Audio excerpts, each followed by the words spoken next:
Bismillahirrahmanirrahim.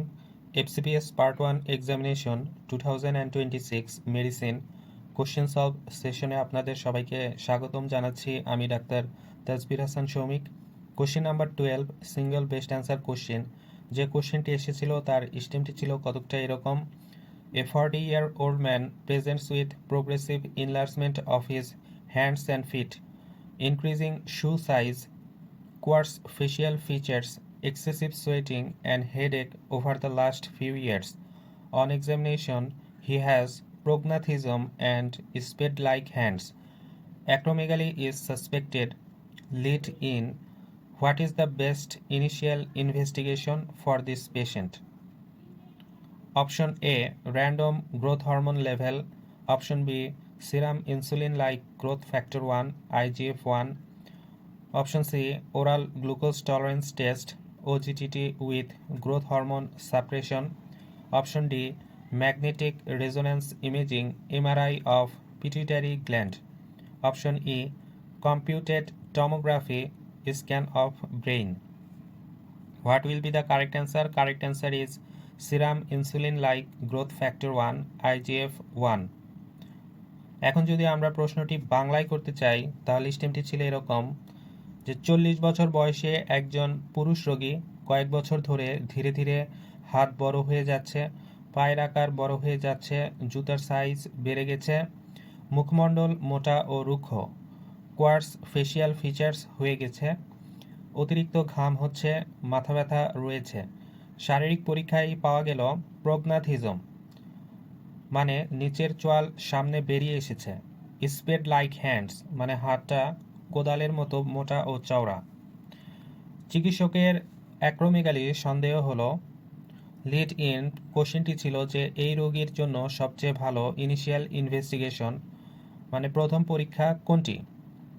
Option এতে দেওয়া ছিল র্যান্ডম গ্রোথ হরমোন, অপশন বিতে serum insulin like growth factor 1 যেটাকে IGF-1 বলা হয়, অপশন সিতে oral glucose tolerance test with growth hormone suppression, option ডিতে MRI পিটুইটারি এবং অপশন ইতে ছিল সিটি ব্রেইন। আমাদের সঠিক উত্তর হবে option B, serum insulin like growth factor 1 বা IGF-1। এখন আমরা আসি যে প্রশ্নটি কি বুঝতে বলেছে। এই প্রশ্নের সবচেয়ে গুরুত্বপূর্ণ শব্দ হলো বেস্ট ইনিশিয়াল ইনভেস্টিগেশন। এখানেই এক্সামিনারের আসল ট্র্যাপ। অনেক পরীক্ষার্থী ওজিটিটি দেখে সেটি উত্তর দিয়ে বসে, কিন্তু প্রশ্নে কনফার্মেটরি টেস্ট জানতে চায়নি। প্রশ্নে জানতে চেয়েছে রোগীকে প্রথমে কোন পরীক্ষা করা উচিত। এই একটি শব্দ পুরো উত্তর পরিবর্তন করে দেয়। স্টেম থেকে কিভাবে আমরা ডায়াগনোসিস করব, যে স্টেমে একের পর এক অ্যাক্রোমেগালির ক্লাসিক বৈশিষ্ট্য দেওয়া হয়েছে। প্রশ্নে ছিল যে প্রোগ্রেসিভ ইনলার্জমেন্ট অফ হ্যান্ডস, এর অর্থ হলো আংটির সাইজ বড় হয়ে যাচ্ছে, হাত ধীরে ধীরে মোটা ও চওড়া হচ্ছে। তারপর ছিল যে ইনক্রিজিং শু সাইজ, এটি অ্যাক্রোমেগালি এর খুবই গুরুত্বপূর্ণ ক্লু। আগের জুতা আর ফিট হচ্ছে না, বারবার বড় সাইজের জুতা কিনতে হচ্ছে। অপশন কোশ্চেনে আরও ছিল যে কোয়ার্স ফেসিয়াল ফিচার্স, মানে মুখমণ্ডল আগের তুলনায় মোটা, ভারী, রুক্ষ, নাক, ঠোঁট ও জিহ্বা বড় হয়ে যাচ্ছে। প্রগনাথিজম, লোয়ার জ এতে সামনে বেরিয়ে আসে, যার ফলে দাঁতের ফাঁক বেড়ে যায়, মুখের আকৃতি পরিবর্তিত হয়। কোশ্চেনে আরও ছিল স্পেড লাইক হ্যান্ডস, অ্যাক্রোমেগালি এর একেবারে ক্লাসিক সাইন, হাত কোদালের মতো মোটা ও চওড়া হয়ে যায়, এটাকে স্পেড লাইক হ্যান্ডস বলা হয়। এক্সেসিভ সোয়েটিং, গ্রোথ হরমোন বেশি থাকলে সোয়েট গ্ল্যান্ড অতিরিক্ত সক্রিয় হয়ে যায়, ফলে রোগীর প্রচুর ঘাম হয়। এতগুলো ক্লু একসাথে কি নির্দেশ করছে? সবগুলো লক্ষণ একত্রে অ্যাক্রোমেগালি এর পক্ষে অত্যন্ত শক্তিশালী প্রমাণ। এখন প্রশ্ন হলো, অ্যাক্রোমেগালি সন্দেহ হলে প্রথম পরীক্ষা কি করবেন? কেন সিরাম IGF-1 সঠিক উত্তর। এখন আমরা আসি যে IGF-1 কি। IGF-1 equal to insulin like growth factor 1। এটি প্রধানত লিভারে তৈরি হয় এবং এর উৎপাদন গ্রোথ হরমোন দ্বারা নিয়ন্ত্রিত হয়, অর্থাৎ গ্রোথ হরমোন বেশি হলে IGF-1ও বেড়ে যায়। তাহলে গ্রোথ হরমোন না মেপে IGF-1 কেন মাপি? এটাই এই প্রশ্নের মূল ধারণা। কারণ গ্রোথ হরমোন সারাদিন একই মাত্রায় থাকে না। গ্রোথ হরমোন পালসেটাইল সিক্রেশনে নিঃসৃত হয়, অর্থাৎ কখনো খুব বেশি, কখনো কম, কখনো আবার একেবারে স্বাভাবিক। তাই একজন অ্যাক্রোমেগালি রোগীরও যদি র্যান্ডম সময়ে গ্রোথ হরমোন মাপা হয়, তখন সেটি স্বাভাবিক আসতে পারে। ফলে ভুলভাবে মনে হতে পারে রোগীর অ্যাক্রোমেগালি নেই। কিন্তু IGF-1 এর সুবিধা কি? IGF-1 এর মাত্রা দিনের মধ্যে খুব বেশি ওঠানামা করে না, এটি অনেক স্টেবল থাকে। তাই এটি দীর্ঘদিনের গ্রোথ হরমোন এক্সেসের একটি নির্ভরযোগ্য প্রতিফলন। এই কারণে সবচেয়ে ভালো স্ক্রিনিং টেস্ট, সবচেয়ে ভালো ইনিশিয়াল ইনভেস্টিগেশন, সন্দেহভাজন অ্যাক্রোমেগালি রোগীর প্রথম পরীক্ষা সিরাম IGF-1। এখন আমরা আসি যে কেন অন্য অপশনগুলো সঠিক নয়।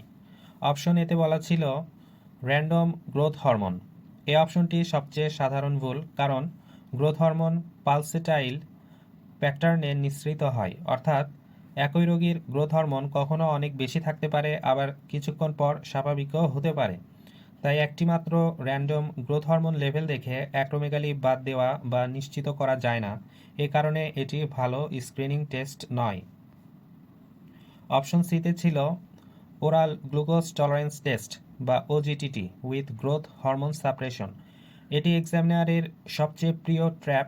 নর্মাল মানুষের ক্ষেত্রে গ্লুকোজ খাওয়ার পরে গ্রোথ হরমোন কমে যায়, মানে সাপ্রেস হয়।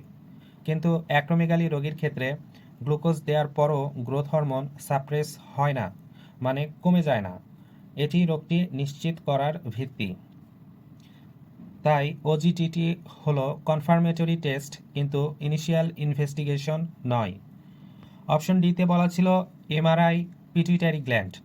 অ্যাক্রোমেগালি এর সবচেয়ে সাধারণ কারণ হলো পিটুইটারি অ্যাডেনোমা। MRI দিয়ে পিটুইটারি টিউমার কোথায়, কত বড় এবং আশেপাশে কতটা ছড়িয়েছে তা দেখা হয়। কিন্তু MRI কখন করা হয়? প্রথমেই নয়। প্রথমে বায়োকেমিক্যাল ডায়াগনোসিস নিশ্চিত করতে হয়, তারপর MRI করে টিউমার লোকেট করা হয়। তাই এটি ইনিশিয়াল ইনভেস্টিগেশন নয়। অপশন ইতে বলা ছিল CT scan brain. Pituitary gland মূল্যায়নের জন্য সিটি স্ক্যান যথেষ্ট সংবেদনশীল নয়। ছোট পিটুইটারি অ্যাডেনোমা অনেক সময় সিটি স্ক্যানে ধরা পড়ে না। এই কারণে পিটুইটারি ইমেজিংয়ের জন্য MRI প্রেফার্ড ইনভেস্টিগেশন। তাই সিটি ব্রেইন এখানে সঠিক উত্তর নয়। অ্যাক্রোমেগালি ডায়াগনোসিসের ধাপ: প্রথমে রোগীর ক্লিনিক্যাল লক্ষণ দেখে অ্যাক্রোমেগালির সন্দেহ করবেন। প্রথম যে পরীক্ষাটি করবেন তা হলো সিরাম IGF-1।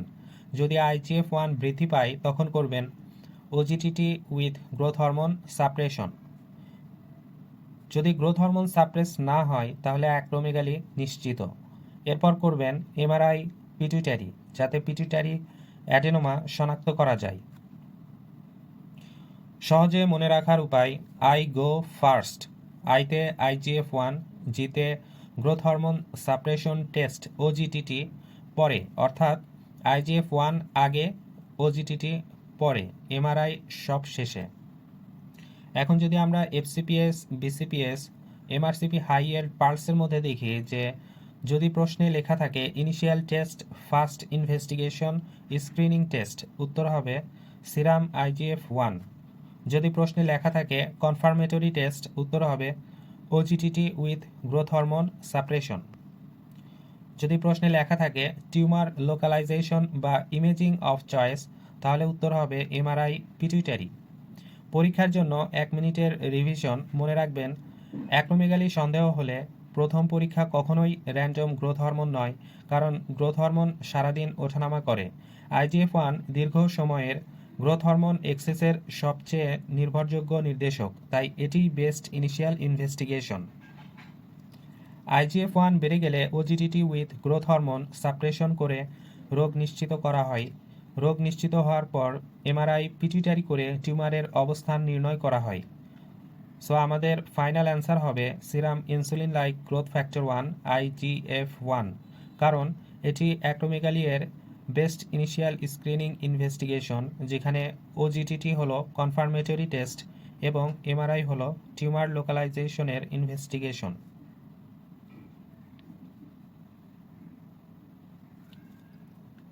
এখানে অ্যাক্রোমেগালি ডেভিডসনের একটি পিকচার দেওয়া আছে। এখানে ইনভেস্টিগেশনের ভিতরে বলা আছে যে the clinical diagnosis must be confirmed by measuring growth hormone levels during an oral glucose tolerance test and measuring serum IGF-1। এটা আমি নোটস থেকে নিয়েছি। এখানে স্পষ্টভাবে ইনভেস্টিগেশনের মধ্যে বলা আছে যে the diagnostic test for acromegaly is an oral glucose tolerance with growth hormone measurements, serum insulin like growth factor 1, IGF-1 measurement is the most appropriate initial investigation, may also be used as a screening test। এবং নিচের দিকে বলা আছে oral glucose tolerance test OGTT with serial growth hormone measurements the definitive test. ধন্যবাদ।